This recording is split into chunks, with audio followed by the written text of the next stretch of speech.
ہوتے ان کو اپنے بیٹھنے کی جگہ پر ساتھ بٹھاتے. جب حضور جاتے وہ اٹھ کے کھڑی ہوتی، بابا کی پیشانی چومتی، اپنے بیٹھنے کی جگہ پر بٹھاتی.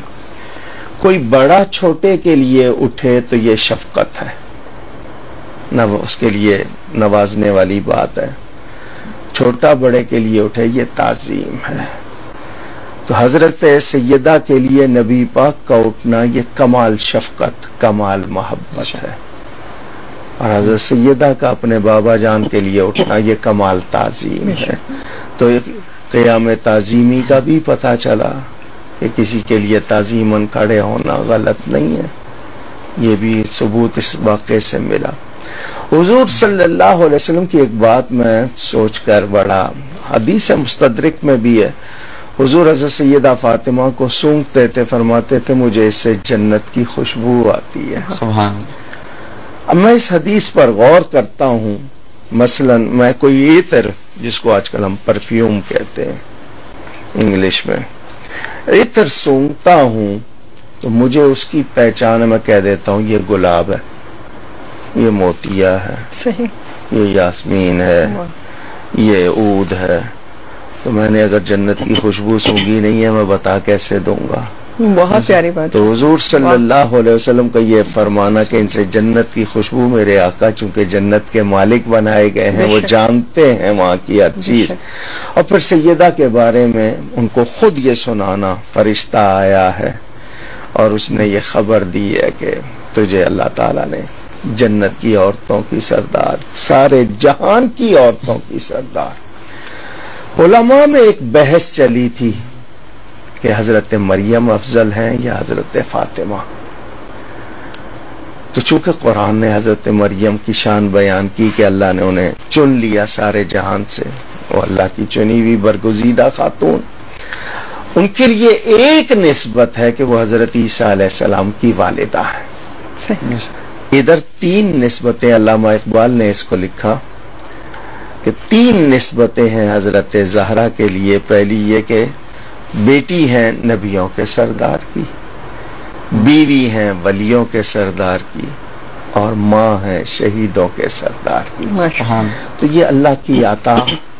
اور پھر ایک تو ہے کہ نسب، ٹھیک ہے رسول اللہ صلی اللہ علیہ وسلم کی شہزادی ہے، بہت بڑی بات ہے، اس سے بڑا شرف کیا.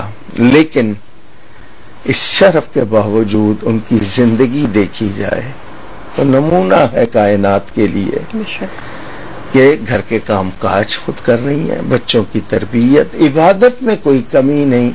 حضرت امام حسن فرماتے ہیں میں ماں کو دیکھتا تھا، عشاء کے وقت مصلے پہ جاتی تھی تو فجر میں مصلی چھوڑتی تھی ساری رات. جو تمام سیدوں کی ماں ہیں.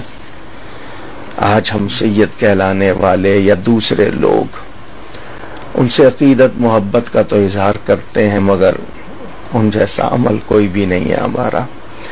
اللہ سے کتنا ڈرتی تھی، شرم و حیا والی کتنی تھی. آج خواتین سے کہا جائے نا پردہ کریں تو آگے سے جواب ملتا ہے جی پردہ تو دل کا ہوتا ہے، پردہ تو آنکھوں میں ہوتا ہے، حیا تو آنکھوں میں ہوتی ہے. تو میں پوچھنا چاہتا ہوں کہ حضرت سیدہ کی آنکھوں میں حیا نہیں تھی؟ کیا ان کے دل میں پردہ نہیں تھا؟ اس کے باوجود ان کی چادر کو کسی غیر محرم نے نہیں دیکھا.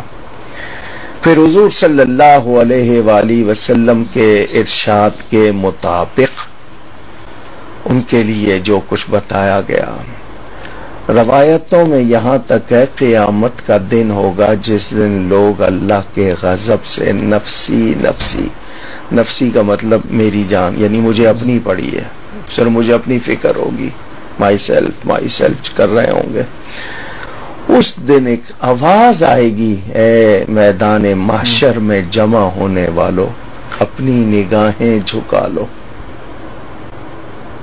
رسول اللہ صلی اللہ علیہ وسلم کی بیٹی براق پر سوار 70,000 اوروں کے ساتھ تیزی سے گزر جائیں گی. اتنا مقام ان خاتون کا، اللہ تعالیٰ ان پر کروڑوں رحمتیں فرمائے، آمین. اور ان کے صدقے ملت اسلامیہ کی خواتین کو بھی اور پوری ملت کو بھی اللہ تعالیٰ توفیق دے آمین کہ ہم شریعت و سنت کے لیے اپنی زندگیاں وقف کریں، اسے اپنائیں اور پھیلائیں۔ آمین ثم آمین۔ ہمارے آقا محمد صلی اللہ علیہ وآلہ وسلم کا ارشاد پاک ہے کہ میں نے اپنی بیٹی کا نام فاطمہ اس لیے رکھا کہ اللہ رب العزت نے ان کے چاہنے والوں کو دوزخ سے آزاد کر دیا ہے، یعنی کہ دوزخ ان پہ حرام ہے۔ تو ان کی اولاد کے لیے ہے، حضرت فاطمہ اور ان کی سچی اولاد جو ایمان میں بھی ہوگی، نسب میں سے ہی ہوگی، ان پر دوزخ کو۔ اچھا، ہم لوگ ان سے اپنی محبت کا اظہار کس طرح کر سکتے ہیں؟ دیکھیں، محبت کے لیے پہلی بات تو یہ ہے کہ ہمارے اندر ان کی تعظیم ہو۔ صحیح۔ ہم ان کو اتنا چاہیں کہ ان کے خلاف کوئی بات کرے تو ہم سے برداشت نہ ہو، کوئی ان کے بارے میں توہین کرنا چاہے تو ہم اس کو گوارا نہ کریں۔ صحیح۔ پھر محبت کا ایک یہ بھی تقاضا ہوتا ہے کہ ان کو فالو کریں، ان کی پیروی کریں۔ محبت کا ایک تقاضا یہ ہوتا ہے کہ ان کا ذکر کریں۔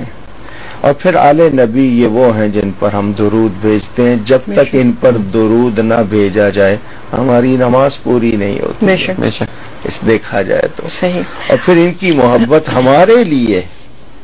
ہمارے لیے کفارہ سیئات، یہ عربی کے لفظ ہیں، سیئات گناہوں کو کہتے ہیں، کفارہ مٹانے کے، یعنی ہمارے گناہوں کو مٹانے کا ذریعہ ان کی محبت۔ بے شک۔